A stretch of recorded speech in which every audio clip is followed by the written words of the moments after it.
Hey everyone, welcome back to the channel. So today I want to take a look at the prop trading and some of their rules in a bit more details.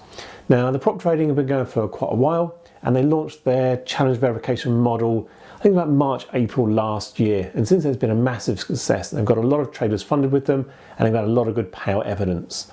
But as always, some of the rules are not always clear when people sign up, so I thought I'd go a bit more of a deep dive into some of the probably more contentious rules that people do complain about quite a lot, especially in their Telegram chat group.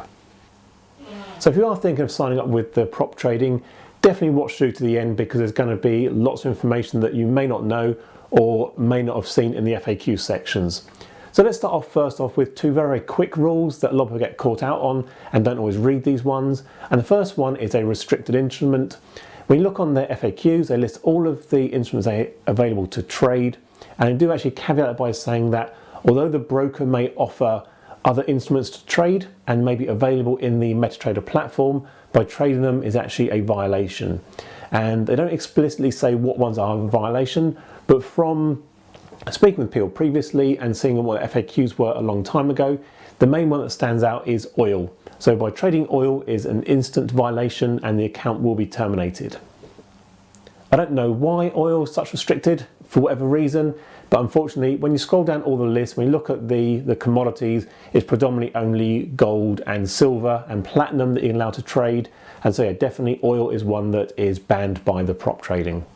The next one to look at is, can I hold over the weekend? And yes, you can. You can hold any trades over the weekend except for crypto. Crypto is banned for trading on the weekend. That is not just the fact that being able to hold over the weekend, is also you can't place any trades. Even though the markets will be open with the broker, you cannot place crypto trades. I can understand that a little bit because obviously crypto can be quite volatile at the weekends.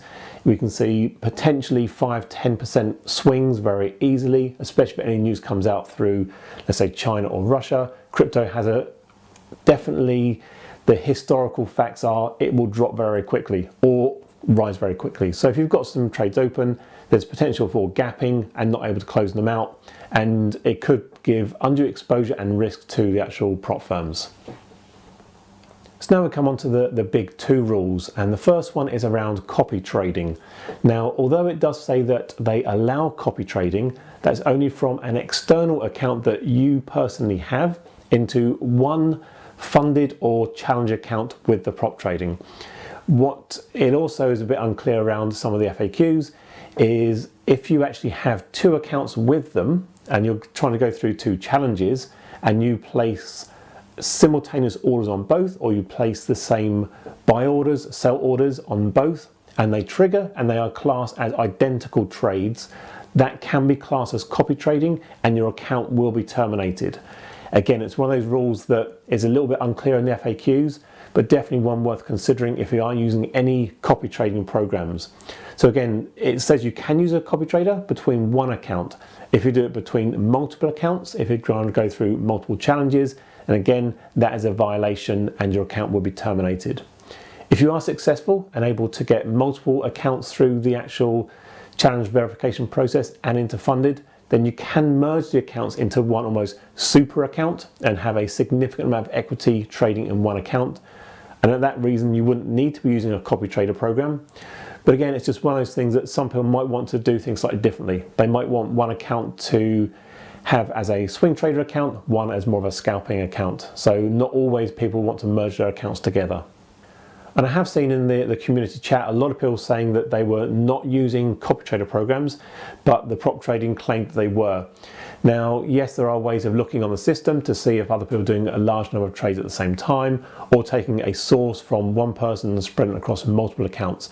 And I would just say, if you are in doubt, do not use a copy trader program, but also check with the prop trading support team and just say, okay, this is what I'm wanting to do. Is this legal? Am I allowed to do that? Will I get my account terminated? And if they come back and give you a definite yes or a no, then you know exactly what you need to do with your accounts and manage that going forward. Now, the final rule has been there since they started this particular challenge model. Now, it's actually around a lot limit when you get funded. So this only applies for funded traders. Now, what they're essentially doing is, for the first 3 months of your account, you're going to be restricted on the number of lots you can trade per instrument, and also that's reflected back in the size of the account. So if you have a $50,000 account, you can only trade 2.5 lots per instrument maximum. $100,000 account, you can trade up to 5 lots per instrument. And on a $200,000 account, you can trade up to 10 lots. Now, you can have multiple things open, so you could trade, let's say, 5 lots on gold, 5 lots on euro, 5 lots on dollar yen, just as an example. So there are ways of actually having multiple trades open at the max. But again, it's one of those rules that a lot of people found quite confusing. People were getting funded and say, I'm never going to make any money by having a restriction put on my account. Now, there are probably 2 reasons why the prop trade wants to do this. First one is that most funded traders blow up their accounts within the first 3 months of getting funded. Now, this is a way of just literally trying to get them to think about the trades they're placing and how they're doing their risk management.